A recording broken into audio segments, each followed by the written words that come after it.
حضرت مولانا مرتضیٰ صاحب نے اپنے خطاب کے درمیان بہت ہی اہم اور بنیادی باتیں آپ سے عرض کر دیں، اور نظامت کے درمیان مولانا ارشد صاحب دامت برکاتہم نے بھی کئی اہم پہلوؤں کی طرف آپ حضرات کی توجہ دلائی، لیکن میں یہ سمجھتا ہوں کہ مولانا نے جس طرح توجہ دلائی ہے کاش ہم اس کو اپنے دل پر لے لیں،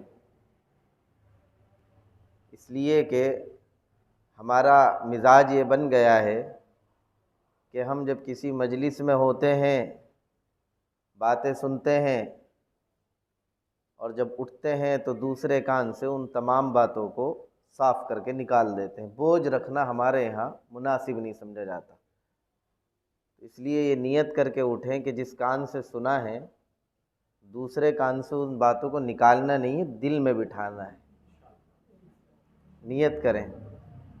دوسری بات یہ ہے کہ وقت بہت کم ہے، ہمیں مختصر سا ایک پروگرام کرنا تھا، اس لیے بہت لمبی چوڑی بات نہیں ہوگی، مختصر سی بات ہوگی۔ کچھ باتیں ایسی بھی ہو سکتی ہیں جو ہمارے لیے کچھ کڑوی سی بھی ہوں، تو اس لیے وہ شاعر نے کہا ہے نا، دل تھام کے بیٹھو میری باری آئی، تو پہلے ہی معذرت، اگر کسی کو کسی بات سے تکلیف پہنچے تو پہلے ہی سے ہم معافی مانگ رہے ہیں، لیکن اگر بات حق ہو تو قبول کرنے کی کوشش بھی کریں۔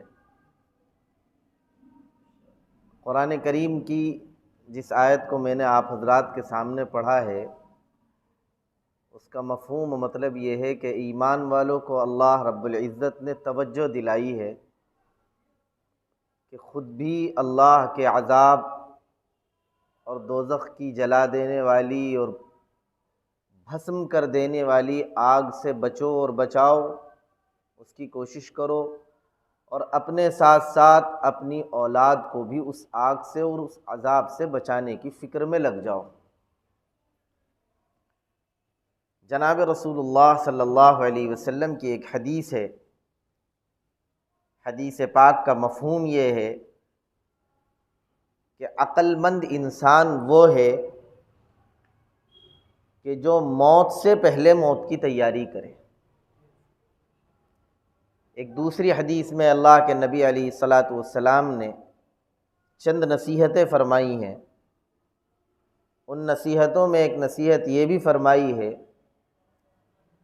کہ اپنی جوانی کو ضائع نہ کرو، برباد نہ کرو، کیونکہ جب بڑھاپا آئے گا تو یہ ایام تمہیں رلائیں گے۔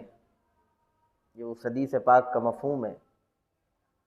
اپنی عمر کو خرافات میں، منکرات و بدعات میں لگا کر برباد نہ کرو، یہ وقت جب گزر جائے گا تو پھر ہاتھ نہیں آئے گا۔ اس لیے آج کی یہ جو رات ہے، حدیث پاک میں چند احادیث ہیں جن میں اس رات کے بارے میں کچھ فضائل ہیں، لیکن وہ فضائل اس درجے کے نہیں ہیں جس درجے کے ہم نے بنا دیے ہیں، بلکہ میں یہ کہتا ہوں کہ ہم نے فضائل کو فضائل نہیں رکھا، رذائل کی طرف ہم متوجہ ہو گئے۔ اللہ ہم سب کی حفاظت فرمائے۔ ہم اس رات میں اس لیے نہیں جاگ رہے ہیں کہ ہمیں عبادت کرنی ہے، خاص طور پر ہمارے نوجوان، بلکہ اس لیے جاگ رہے ہیں کہ یہ رات دوستوں کے ساتھ گپ شپ کے لیے بہترین رات مل گئی ہے۔ گھر والے سمجھیں گے کہ عبادت کے لیے گیا ہوا ہے تو کوئی پوچھے گا بھی نہیں۔ باہر اگر گھومیں گے پھریں گے ٹولیوں میں تو دیکھنے والے سوچیں گے قبرستان جا رہا ہے، حالانکہ مقصد وہ بھی نہیں ہے۔ مقصد تو یہ ہے کہ ایک رات آئی ہے، اس رات میں دوستوں سے یاروں سے گپ شپ لڑا لیں گے، اور لکھا کیا جائے گا؟ سمجھنے والے انسان کیا سمجھیں گے کہ بڑی عبادت کر کے صبح لوٹا ہے، حالانکہ اللہ کی بارگاہ میں ایسے پھرنے والوں کی کوئی قدر و قیمت نہیں ہے۔ حضرت مفتی سعید صاحب پالمپوری نور اللہ مرقدہ، جو دارالعلوم دیوبند کے شیخ الحدیث بھی تھے اور ہمارے استاد بھی تھے، وہ اکثر نصیحت فرماتے تھے کہ ہماری امت کا حال اب یہ ہو گیا ہے، یہ پوری قوم ہوا میں پینٹ کرتی ہے، ہوا میں پینٹ۔ اس کو مثال سے سمجھاتے تھے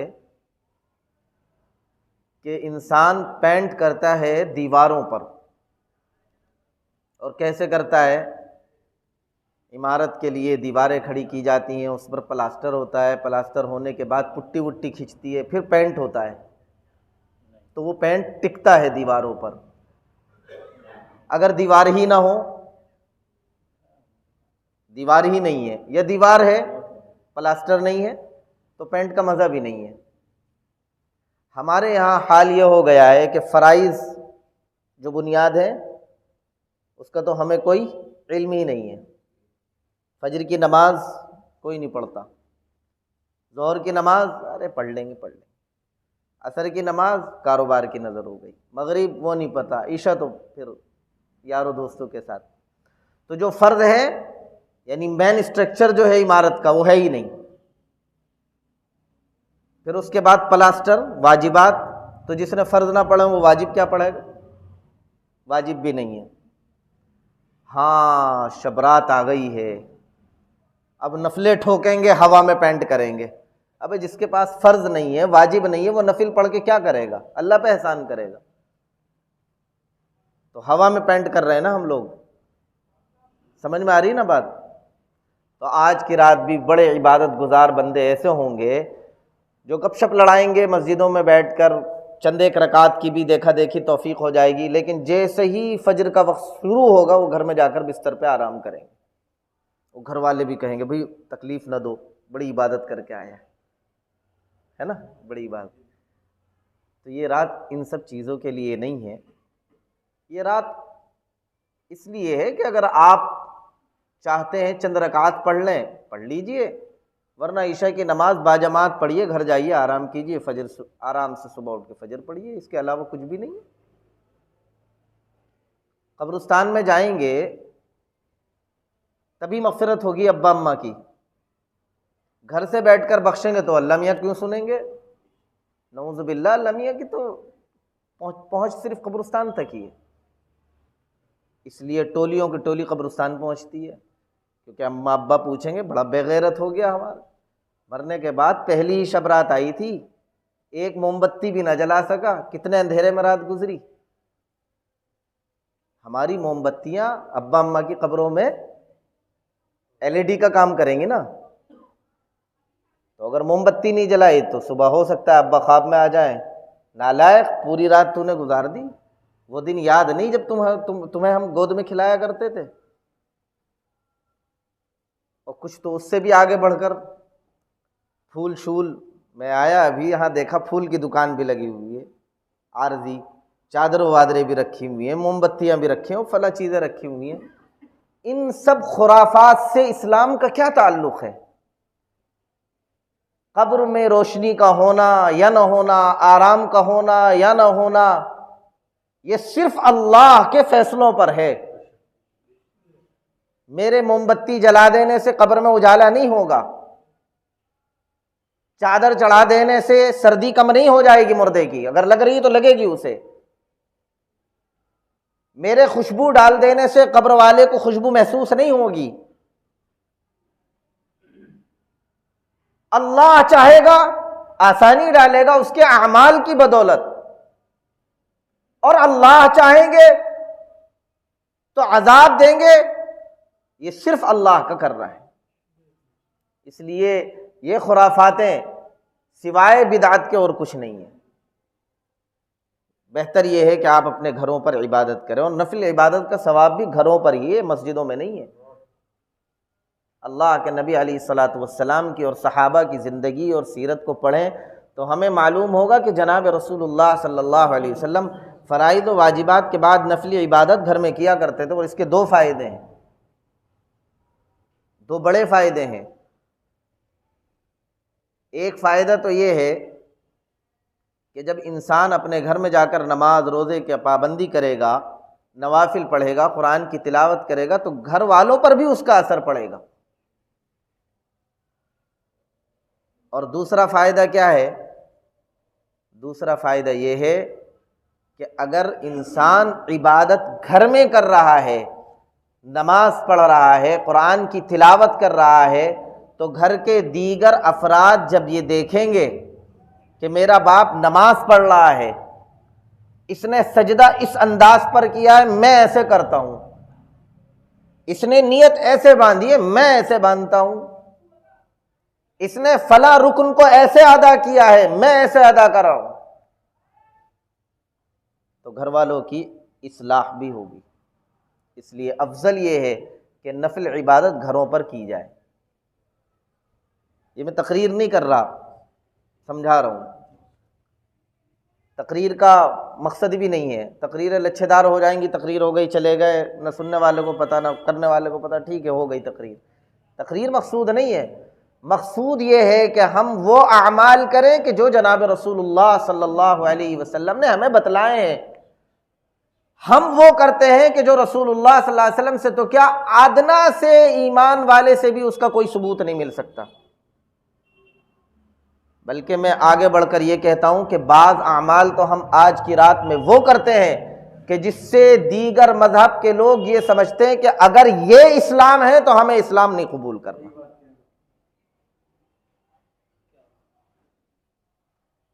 خدا را اس بات کو سمجھیں، اگر ہم اسلام کے لیے فائدے کا سودا نہیں کر سکتے، اپنے مذہب کے لیے سربلندی کا اور رتبے کا کوئی کام نہیں کر سکتے، تو کم سے کم خرافات تو ایسی نہ کریں کہ جس سے دیگر مذہب والے یہ کہیں ہم ہی بہتر۔ اور یاد رکھیے، ایک نصیحت بھی ہے، اور شاید یہ نئی بات آپ کو لگے، لیکن یہ سمجھیے کہ عبادت اس چیز کا نام نہیں ہے جسے میں عبادت سمجھتا ہوں یا آپ عبادت سمجھتے ہیں۔ ابھی حضرت نے ایک آیت تلاوت کی تھی نا، ما آتاکم الرسول فخذوا وما نہاکم عنہ فانتہوا، جو نبی سکھائیں دے اسے لے لو، وہ عبادت، جس سے روک دے اس سے رک جاؤ، وہ عبادت۔ عبادت وہ نہیں ہے جو میرے دل کو پسند آئے، مجھے بڑا اچھا لگ رہا ہے ابا کی قبر پہ چادر چڑھانی ہے، تجھے اچھا لگتا ہو، دیکھ رسول اللہ نے بھی اسے پسند کیا یا نہیں کیا۔ تجھے اچھا لگتا ہے کہ میں اپنے باپ کی قبر پر چراغاں کروں، لیکن دیکھ کہ یہ عمل اللہ کے نبی سے بھی ثابت ہے یا نہیں ثابت ہے۔ اگر اللہ کے نبی سے ثابت ہے تو پھر ٹھیک ہے یہ عمل کرو، اور ثابت نہیں ہے تو تیری پسند کا نام یا میری پسند کا نام دین نہیں ہے۔ حتیٰ کہ اور آگے بڑھ کر میں کہتا ہوں، نماز عبادت نہیں ہے۔ سنی کبھی یہ بات؟ نماز عبادت نہیں ہے، روزہ عبادت نہیں ہے، زکوٰۃ عبادت نہیں ہے، صدقہ عبادت نہیں ہے۔ عجیب لگ رہی ہوگی نا میری بات کہ مولانا صاحب نئی بات لائے، کہہ رہے نماز عبادت نہیں، پھر عبادت کیا؟ حقیقت یہ ہے کہ نماز بھی عبادت نہیں ہے۔ عبادت صرف ایک چیز کا نام ہے، کس کا؟ اللہ کا حکم اور نبی کا طریقہ، یہ ہے عبادت۔ نماز، روزہ، زکوٰۃ یہ سب عبادت کی شکلیں ہیں، عبادت نہیں ہے، اس کو سمجھیے۔ عید کے دن روزہ رکھنا حرام ہے یا نہیں ہے؟ کیوں حرام ہے؟ روزہ تو بڑی عبادت ہے، بڑے ثواب کا کام ہے، اللہ کے لیے بھوکا رہنا ایسی عبادت کہ حدیث پاک کا مفہوم ہے یہ وہ عبادت ہے جس کا بدلہ اللہ خود عطا فرمائیں گے۔ دیگر عبادت فرشتوں کے ذریعے سے اس کا بدلہ عطا ہوگا، لیکن روزے کا بدلہ اللہ از خود عطا فرمائیں گے بندوں کو۔ اب کوئی کہے جی مجھے تو روزہ بڑا پسند ہے، میں تو عید کے دن بھی روزہ رکھوں گا، بڑی عبادت ہے، تو وہ عبادت ہوگی؟ نہیں ہوگی۔ کیوں؟ اس لیے کہ اللہ کا حکم ہے روزہ نہ رکھ، وہ عبادت ہے اس دن، تو رکھے گا تو یہ عبادت نہیں ہے۔ دن میں کچھ ایسے وقت آتے ہیں کہ جس وقت میں نماز پڑھنا مکروہ ہے، زوال کا وقت ہے، عین غروب کا وقت ہے، اس وقت نماز کوئی کہے نہیں مجھے تو اس وقت بھی پڑھنی ہے، میں کوئی لمحہ اپنا ضائع نہیں کرنا چاہتا، میں تو پڑھوں گا، نماز بڑی عبادت ہے، تو بتاؤ وہ عبادت ہوئی؟ عبادت نہیں ہوئی۔ کیوں؟ عبادت تو نام ہے اللہ کے حکم اور رسول اللہ کے طریقے کا۔ اگر میری عبادت اللہ کے حکم کے اور رسول اللہ کے طریقے کے مطابق ہے تو عبادت ہے، ورنہ عبادت نہیں ہے، سوائے تباہی کے اور کچھ نہیں ہے۔ بقرعید کے دن قربانی کرنا بڑی عبادت ہے، لیکن اس کے کچھ شرائط ہے نا، جانور ایسا ہو، اتنی عمر کا ہو۔ نہیں مجھے کوئی ضرورت نہیں ہے، بڑا خوبصورت لگ رہا ہے 4 مہینے کا بکرا، اللہ لکھا ہوا ہے۔ مولانا نے کہی وہ جس کی کھال پہ اللہ لکھا ہوا ہو نا، اس کی قیمت ہمارے یہاں بڑھا دی جاتی ہے، 10,000 کی بھی قیمت نہیں ہوگی لیکن 1,00,000 دے دے۔ اور مسجد کا امام جس کے دل پر اللہ نے قرآن لکھا ہوا، اس کی کوئی قیمت نہیں ہوتی ہے نا۔ بکرے کی قیمت ہے، اس کی کھال پہ اللہ لکھا ہوا ہے، وہ جس کے دل پہ لکھا اسے بھی تو دیکھ لیں۔ خیر، تو یہ سمجھو میرے بھائیوں، میرے بزرگوں، عبادت صرف ایک چیز کا نام ہے، اللہ کا حکم اور نبی کا طریقہ۔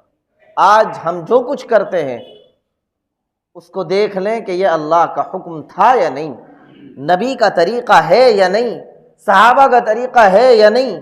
اب دیکھیے جم گھٹے کا جم گھٹا آ رہا ہے، ساری محبت ایک ہی دن ابا سے جاگی، پورے سال قبر دھسی رہی، کوئی توفیق نہیں ہوئی کہ مٹی ڈلوا دے۔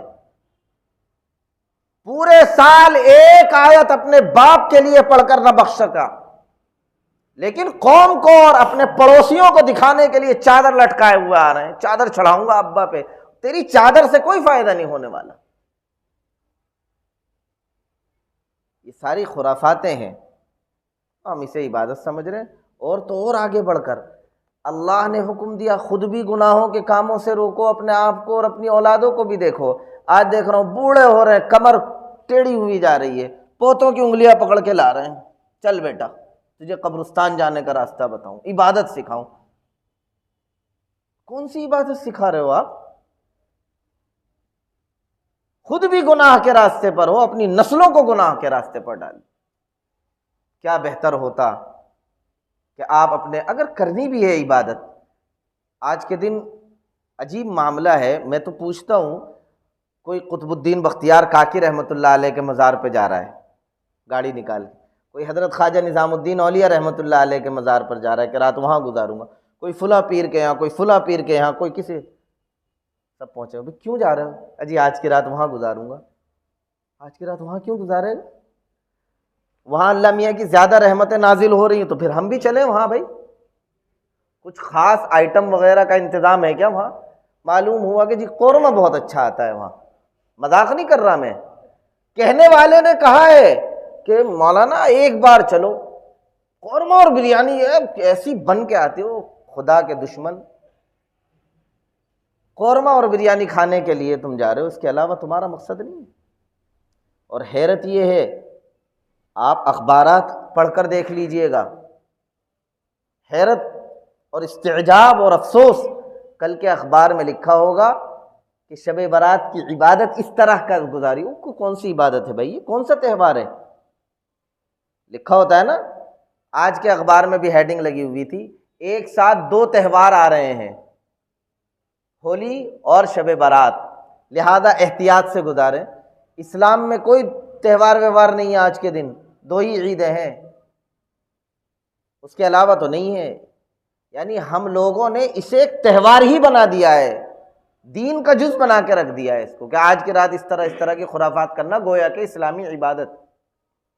تبھی اخباروں میں بھی آ رہا ہے، میڈیا میں بھی آ رہا ہے، پولیس والوں سے ہی پوچھو تو کہ یہ تہوار ہے آج تو ان کا۔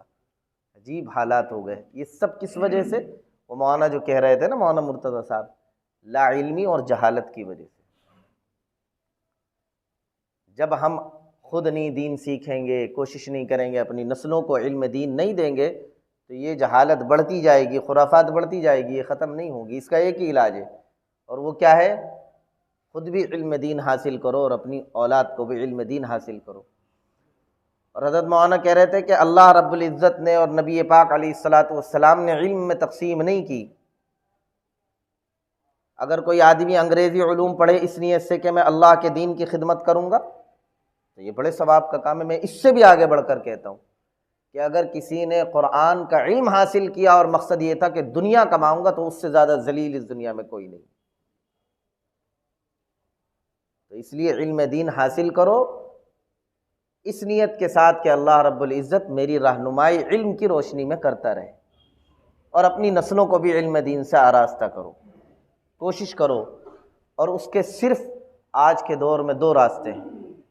ایک راستہ تو یہ ہے کہ آپ اپنی اولاد کو مدارس و مکاتب کی طرف متوجہ کرا دو۔ آج وقت ہے، یاد رکھیے گا، میں اپنی مسجد میں ہمیشہ کہتا ہوں، بہت دور نہیں ہے اب وہ وقت کہ جب تم چاہو گے کہ قرآن پڑھو، پڑھنے نہیں دیا جائے گا۔ کیوں؟ اس لیے کہ آج موقع ہے اور اللہ کی یہ نعمت ہمارے پاس ہے، ہم اس کی ناشکری کر رہے ہیں۔ اور اللہ نے اعلان فرمایا لَإِن شَكَرْتُمْ لَأَزِيدَنَّكُمْ وَلَئِن كَفَرْتُمْ إِنَّ عَذَابِي لَشَدِيدٌ، میری نعمتوں کی شکر گزاری کرو گے بڑھا دوں گا، ناقدری کرو گے چھین لوں گا۔ اللہ بے نیاز ہے، اسے کسی مولوی کی مفتی کی میری تیری ضرورت نہیں ہے۔ اللہ بے نیاز ہے عیا یورش تاتار کے افسانوں سے، پاسباں مل گئے کعبے کو صنم خانوں سے۔ اللہ بتوں کی پوجا کرنے والوں سے اپنے دین کا کام لے لے گا، میرے اور تیرے کی ضرورت نہیں ہے اسے۔ تو ڈرنا چاہیے اللہ کی پکڑ سے۔ آج ہم قرآن پڑھ سکتے ہیں، نہیں پڑھتے۔ یاد رکھو ایک وہ زمانہ آئے گا پڑھنا چاہیں گے نہیں پڑھنے دیا جائے گا۔ آج ہم نماز پڑھ سکتے ہیں، نہیں پڑھتے، ایک وہ وقت آئے گا پڑھنا چاہو گے تو نہیں پڑھ سکو گے۔ تمہارے سامنے تاریخ اندلس کی، اسپین کی پڑھ کر دیکھ لو۔ آج اللہ نے ہمیں قوت دی ہے، روزہ رکھ سکتے ہیں، نہیں رکھیں گے۔ کل وہ دن آئے گا کہ منہ میں رمضان کے دنوں میں، قسطنطنیہ کی تاریخ اٹھا کر دیکھیے، رمضان کے مہینے میں تاتاریوں کے ذریعے کیا ظلم ہوتا تھا، خنزیر کا گوشت منہ میں ٹھوسا جاتا تھا کہ پتہ کرو ان کا روزہ ہے یا نہیں۔ وہ نہیں تو کم سے کم دوپہر میں پولیس آتی تھی کہ ہمارے سامنے بیٹھ کر ناشتہ کرو، ہم دیکھیں تم نے روزہ تو نہیں رکھا۔ ہلکے میں نہ لو، یہ مت سمجھو کہ ہم تو مسلمان ہیں، ہندوستان کے بہت بڑے ہیں، اللہ میاں ناقدروں سے دین چھین لیتا ہے اور کسی اور قوم کو اٹھا کر۔ یہ تو قرآن کا اصول ہے نا۔ اللہ نے فرمایا ان تتولوا یستبدل قوما غیرکم ثم لا یکونوا امثالکم، تم ہمارے دین سے روگردانی کرو گے، تمہاری کوئی پرواہ نہیں، لات مار دیں گے، دوسروں کو لے آئیں گے۔ تو اس لیے اللہ سے ڈرو کہ اللہ ہم سے کوئی ایسا کام نہ ہو جائے کہ جو تیری نعمتوں کی ناشکری میں لکھا جائے اور پھر ہم سے تیری نعمتیں چھین لی جائیں۔ بس چند منٹ کی بات اور جو بنیادی ہے وہ میں یہ کہنا چاہتا ہوں کہ اللہ نے ہمیں یہ مقام عطا فرمایا، یہ جگہ جس کی کچھ حقیقت، کچھ پوری نہیں، مولانا ارشد صاحب نے بھی بیان کی، مولانا مرتضیٰ صاحب نے بھی بیان کی، اس میں چھوٹا سا اضافہ یہ کر کے کہ پورے ایشیا میں کسی بھی مسلک سے تعلق رکھنے والا عالم دین ہو، کسی بھی مسلک، دیوبندی ہو، بریلوی ہو، شیعہ ہو، کچھ بھی ہو، جب وہ اپنا سلسلہ حدیث بیان کرے گا کہ میں نے کس سے پڑھا، حدیث کو کس سے پڑھا، اس نے کس سے، اس نے، جب تک اس سلسلہ حدیث میں حضرت شاہ ولی اللہ محدث دہلوی کا نام نہیں آئے گا، اس کی سند معتبر نہیں ہوگی۔ آپ اس جگہ بیٹھے ہوئے ہیں۔ دوسری بات، آپ اس جگہ بیٹھے ہوئے ہیں جہاں حضرت سیوہاروی رحمۃ اللہ علیہ، حضرت مولانا حفظ الرحمن سیوہاروی کا بھی مولانا ارشد صاحب نے ذکر کیا تھا۔ حضرت مولانا حفظ الرحمن سیوہاروی کی تاریخ ہے کہ آج ہندوستان کے اندر جتنا اوقاف بچا ہوا ہے نا، یہ قبرستان نظر آ رہے ہیں، یہ مسجدیں نظر آ رہی ہیں، یہ میناریں نظر آ رہی ہے، یہ حضرت سیوہاروی کی دین ہے اس امت پر۔ ان کا مزار یہاں ہے۔ جس وقت میں وہاں کبھی گزرتا ہوں نا، خون کے آنسو روتا ہوں۔ شراب کی بوتلیں وہاں پڑی ہوئی ہوتی ہیں۔ ڈوب مرنا چاہیے ہم مسلمانوں کو۔ یہ یوگی اور مودی پر الزام لگاتے ہیں، وہ یہ کر رہے ہیں، اور ہم نے کیا کیا ہے؟ معذرت کے ساتھ میں نے شروع میں کہا تھا کہ پہلے معذرت کر رہا ہوں، مہدیان زندوں کا قبرستان زیادہ ہے، مردوں کا کم ہے۔ بری لگے تو معاف کر دینا، لیکن یہ بات میں سختی کے ساتھ کہہ رہا ہوں۔ شراب پینے کوئی کافر تو نہ آتا ہوگا، قبر کا احترام کرتا ہے کافر، ڈرتا ہے وہ۔ ہم ناقدرے ہو گئے، اور ناقدرے نہیں ہوئے، اللہ نے ہمارے دلوں پر مہر لگا دی ہے۔ قبرستان، حدیث پاک میں آتا ہے قبروں کی زیارت کرو، اپنی موت کا خوف پیدا ہوگا، لیکن ہم اتنے ڈھیٹ ہو گئے قبروں پر بیٹھ کر VCR چلا رہے ہیں۔ فلمیں دیکھ رہے ہیں۔ معذرت کے ساتھ اگر کوئی یہاں رہتا ہے اور اس کے گھر میں ٹی وی ہے نا، تو میں دعوے کے ساتھ کہہ رہا ہوں وہ فلم دیکھتا اس کا دل سیاہ ہے، ورنہ قبر پر بیٹھنے کے بعد تو گناہ کا خیال بھی نہیں آ سکتا، کل مجھے بھی جانا ہے اس گڈھے میں۔ شراب ہم پیتے ہیں، غیر کی ہمت نہیں ہے کہ اندر آ کر شراب پی لے۔ ابھی چلو میرے ساتھ، میں دکھاتا ہوں، وہاں تمہیں شراب کی بوتلیں نظر آ جائیں۔ اور اگر میں یہ کہوں کہ جی ہم تو نہیں پیتے، تو نہیں پیتا، لیکن تو جانتا ہے کہ کون پیتا ہے، تو نے کبھی روکنے کی کوشش نہیں کی۔ حساب تو سب سے ہوگا، اللہ میاں سب سے پوچھیں گے۔ اور یاد رکھو حضرت شاہ ولی اللہ بھی قیامت کے دن دامن پکڑ لیں گے جتنے یہاں رہتے ہیں سب کا، کہ یہ جگہ میں نے اس لیے نہیں بنائی تھی، یہ تو علم کے بانٹنے کا اور علم کے پھیلنے کا مرکز تھا، تم نے اس کو جہالت کا مرکز بنا دیا، اندھیرے کا مرکز بنا دیا، بدعات اور خرافات کا مرکز بنا دیا، اللہ اور اس کے رسول کے احکامات کے توڑنے کا مرکز بنا دیا۔ تم کیسے جنت کی طرف جا رہے ہو؟ تمہیں حق حاصل نہیں ہے، کیا جواب دو گے؟ اس لیے اللہ کے لیے وقت جو ہے گزر گیا، اللہ معاف کرے گا، آئندہ کے لیے نیت کریں کہ ہم اپنی ذات سے اس جگہ کی اہمیت کو سمجھیں گے۔ اور سمجھنا کیسے ہے؟ سمجھنا یہ نہیں کہ جی بہت اعلیٰ جگہ ہے، نہیں، سمجھنا اسے کہتے ہیں کہ اس جگہ کا مقصد کیا تھا، ہم اس مقصد کی طرف لے کر چل سکتے ہیں یا نہیں چل سکتے۔ اب یہاں چند حضرات موجود ہیں جن لوگوں نے ایک کوشش کی ہے، اس میں میں بھی ہوں، کہ حضرت شاہ ولی اللہ کی یہ علمی درسگاہ تھی جہاں سے پورے ایشیا میں اور باہر تک علم پھیلا، اللہ اسے دوبارہ مرکز علم بنا دے۔ کوشش کی ہے، اور کوشش سے پہلے بڑا ڈر لگ رہا تھا اس جگہ کے آنے کے لیے، کہ یہاں ہمیں غیروں سے ڈر نہیں ہے، معذرت کے ساتھ میں خود بالکل کھل کے کہہ رہا ہوں، اس کا ڈر نہیں تھا کہ کون حکومت والے کیا کریں گے، کچھ نہیں تھا، یہ ڈر تھا یہاں بیٹھے ہوئے اپنے لوگ ہمارے ساتھ کیا کریں گے، اور بالکل وہی ہوا۔ میں حضرت مولانا ارشد صاحب دامت برکاتہم العالیہ کے پاس گیا جب یہ حضرات آئے کہ ہمارا ارادہ ہے کہ ہم یہاں پر تعلیمی سلسلے کا آغاز کریں، تو میں مولانا کے پاس لے گیا، تو میں نے مولانا سے درخواست کی، مولانا ڈر بہت لگتا ہے کہ بلا وجہ لڑائی۔ حضرت نے فرمایا رسول اللہ سے زیادہ تم متقی اور بڑے نہیں ہو سکتے، اللہ کے نبی نے جتنی دین کی خدمت کی ہے تم اس کا ایک حصہ بھی نہیں، پوری قوم نہیں مل کے کر سکتی، لیکن رسول اللہ کو بھی تو گالیاں دینے والوں نے گالیاں دی ہیں، برا کہنے والوں نے تو انہیں بھی برا کہا ہے، 2 4 5 گالیاں تم کھا لو گے تو کون سا تم پر آنچ آ جائے گی۔ اور حضرت نے یہ جملہ بھی فرمایا تھا، حاجی صاحب یہاں موجود ہیں اور بھی کمیٹی کے افراد ہیں، حضرت نے کہا تھا کہ اگر تم نے اس جگہ کو دوبارہ علمی روش دے دی تو میں یہ سمجھتا ہوں کہ حضرت شاہ ولی اللہ محدث دہلوی تمہاری سفارش کریں گے اللہ سے کہ جنت میں داخل کرو۔ تو ہمیں شکایت ہے یہاں کے لوگوں سے، اور میں کر رہا ہوں، کہ ہم اپنے مقصد میں بہت آگے نکل چکے ہوتے اگر یہاں کا تعاون ہوتا، یا کم از کم اگر تعاون نہ ہوتا تو مخالفت بھی نہ ہوتی، ہمیں کام کرنے دیا جاتا۔ الزام میں بیان کر رہا ہوں، مجھے کسی کمیٹی نے یہ نہیں کہا کہ آپ بیان کریں، لیکن میں حدیث پاک کا مفہوم سامنے رکھ کر یہ بات کہنا چاہتا ہوں کہ غلط فہمیوں کا دور کرنا بھی ضروری ہے۔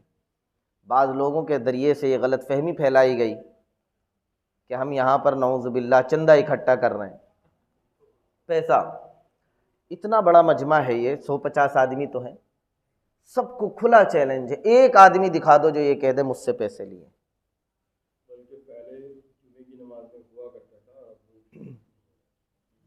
جو آپ کو میں بتاؤں، جب یہ مسجد ان حضرات کے حوالے کی گئی، علی محمد شیر میوات فاؤنڈیشن کے حوالے کی گئی، تو یہاں بجلی بھی 2 نمبر کی چل رہی تھی، تب کسی نے توجہ نہیں دی، چل رہی ہے، کئی لاکھ کا بل تھا،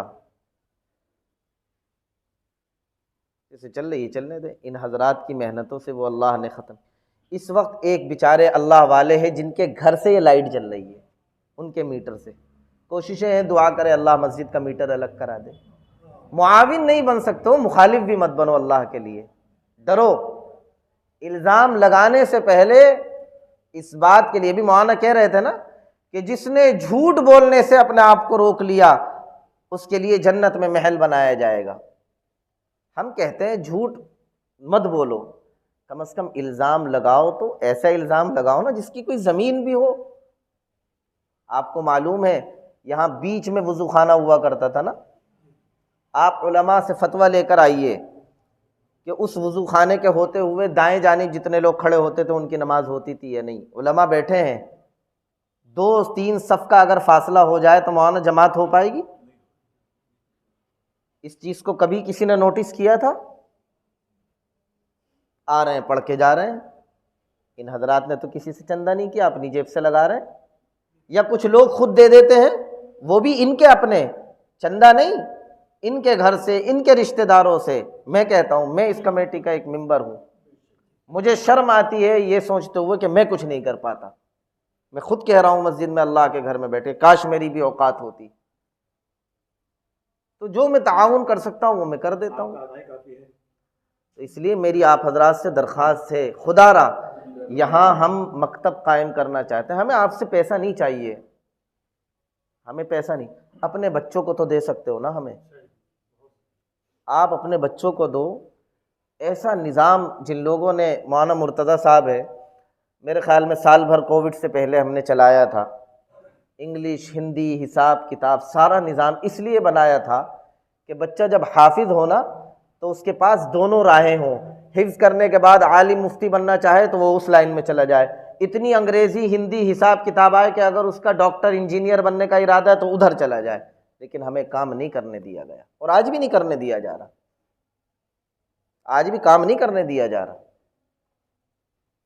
وہ ایک شاعر نے کہا ہے، درد بیچارہ پریشاں ہے کہاں سے اٹھے، 1-2 زخم نہیں جسم ہے سارا چھلنی۔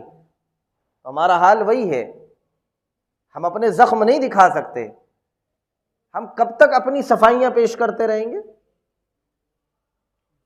ایک دن وہی آئے گا کہ ہماری قوم کا حال ہے، میں کروں گا نہیں، تجھے کرنے نہیں دوں گا، ہم بھی چھوڑ کے چلے جائیں گے۔ لیکن ہمارے پاس حضرت شاہ ولی اللہ کے سامنے کھڑے ہونے کا اتنا حوصلہ رہے گا کہ ہم نے کوشش کی تھی۔ خدا را آپ سے درخواست ہے، خرافات میں اپنے آپ کو نہ لگاؤ۔ یہاں شوال کی 8 تاریخ سے ہم داخلے شروع کریں گے انشاءاللہ۔ امام مؤذن کا کمرہ بھی نہیں تھا یہاں، دیکھا کسی نے؟ کبھی کسی کے اوپر خیال گزرا کہ یار امام صاحب پڑھاتے ہیں نماز، مؤذن صاحب رہتے ہیں، کوئی کمرہ ومرہ ہوگا ان کا؟ کبھی؟ اب ہم نے چاہے چھوٹا ہی صحیح ایک جگہ ان کے لیے بنائی ہے۔ طلبہ یہاں پڑھتے رہے ہوں گے کسی زمانے میں، ہمیں نہیں معلوم، ان کے استنجے پیشاب کے لیے کوئی جگہ نہیں تھی، وہ اوپر بنوا رہے ہیں، دعا کریں اللہ رب العزت اسے مکمل کرا دے، وہ بن جائے گا۔ کس لیے؟ لوگ یہ کہہ رہے ہیں کہ جی اب تک تعلیم کیوں نہیں شروع کی آپ نے؟ بھائی کہاں سے بچوں کے انتظام ہوگا جبھی تو شروع کریں گے نا۔ آدمی شادی کب کرتا ہے؟ ایک عورت لانی ہے نا ایک گھر میں، ایک لڑکی، اس کے لیے کہتا ہے یار کمرہ ہونا چاہیے، ٹوائلٹ ہونا چاہیے، فلاں ہونا ہے۔ یہاں ہمیں 100 بچے رکھنے، ان کو لا کر بھیڑ بکریوں کی طرح رکھ دیں، وہ انسان نہیں ہے کیا؟ ان کو انسانی حقوق حاصل نہیں ہے؟ یہ کسی کو پرواہ نہیں ہے۔ یہاں بیت الخلا بنائی گئی، وہ نیچے 6 مہینے نہیں ہوا اس کا دروازہ ٹوٹ گیا۔ ہم انسان نہیں ہیں؟ شرم نہیں آتی اللہ کے؟ ایسے کیسے ٹوٹ جائے گا دروازہ؟ وہ اس لیے ٹوٹ گیا کہ ہم اپنے گھر کو تو گھر سمجھتے ہیں۔ مسجد کا بیت الخلا کوڑے دان ہوتا ہے، پیک وہیں ڈالیں گے، گھر میں بیوی جھاڑو مارے گی، پان کھا کے گھس کے دکھا اگر تیری اوقات ہے، تھوک اپنے گھر کے بیت الخلا میں تو معلوم ہوگا، گٹکا کھائیں گے وہیں تھوکیں گے کہ دوسرا آنے والا نمازی نماز کی تیاری نہ کر سکے بدبو کی وجہ سے۔ پانی اتنا استعمال کریں گے معلوم ہوگا راجستھان میں خرید کے پانی استعمال کر رہا ہے، جیسا جہاں پڑ گیا بس وہیں پڑا ہوا ہے۔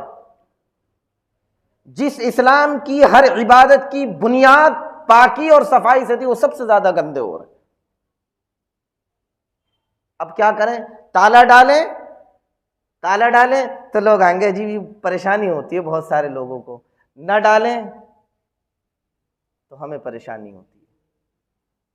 اس لیے خدا را مسجد کا ہے، حساب تو دینا پڑے گا سب کو۔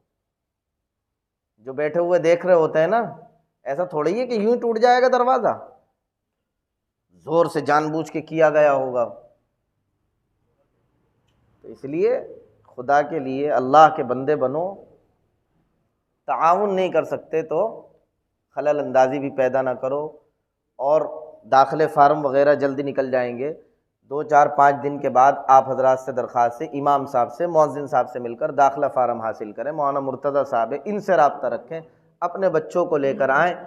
ابتدا ہے، ابتدا کے اندر پریشانیاں اور تکلیفیں تو آئیں گی، لیکن اللہ نے اگر یہ نظام بنا دیا، اور ہمیں امید ہے کہ بنے گا، جس دن بنے گا تو مخالفین خود بخود خاموش ہو جائیں گے انشاءاللہ۔ اور اللہ سے ہم دعا کرتے ہیں اللہ انہیں ہدایت عطا فرمائے، اور ہماری بھی اگر کوئی کمی کوتاہی ہے ہمیں بھی معاف فرمائے۔ اور جو لوگ یہاں کے لیے محنت کر رہے ہیں، اللہ ان کے گھر کاروبار میں اتنی برکتیں دے کہ یہ کبھی کسی کے محتاج ہی نہ رہیں، اب بھی نہیں ہے، آئندہ بھی نہ رہیں، اور اللہ ایسا کرے گا انشاءاللہ۔ جو چیز کی ضرورت ہو کبھی خود بھی پوچھا کرو۔ مسجد میں گھر میں جاتے ہیں نا تو گھر والے سے پوچھتے ہیں آج کیا سامان ہے نہیں ہے۔ جس مسجد میں ہم 5 وقتہ نماز پڑھتے ہیں، پانی کا استعمال، بجلی کا استعمال، صفوں کا استعمال، اور نہ جانے پنکھوں کا استعمال، کولر کا استعمال، وہاں کبھی نہیں پوچھتے کہ کیا ضرورت ہے یا نہیں۔ یہ ہمارے حال ہے۔ اللہ ہم سب پر رحم فرمائے۔ وقت میں نے زیادہ لے لیا، میرا ارادہ تھا آدھا گھنٹہ، لیکن 32 منٹ ہو گئے، اس لیے میں بغیر کچھ کہے آپ سے رخصت ہوتا ہوں۔ حضرت مولانا نثار صاحب یہاں تشریف لا چکے ہیں۔ اصل خطاب حضرت کا ہی ہوگا، اور بہت آپ حضرات وہ نہ رکھیں کہ بہت لمبا چوڑا ہوگا، مختصر ہی ہوگا انشاءاللہ۔ اس کے بعد دعا ہوگی، اور آپ سے پھر معذرت کے ساتھ کہ کوئی بات میری کڑوی لگ گئی ہو تو مجھے معاف کر دیں، اور اگر معاف نہ کریں تو جوتے باہر رکھیں، مار دیں، اس لیے کہ میں آئندہ بھی آؤں گا تو یہ باتیں ضرور کروں گا۔ وآخر دعوانا الحمدللہ۔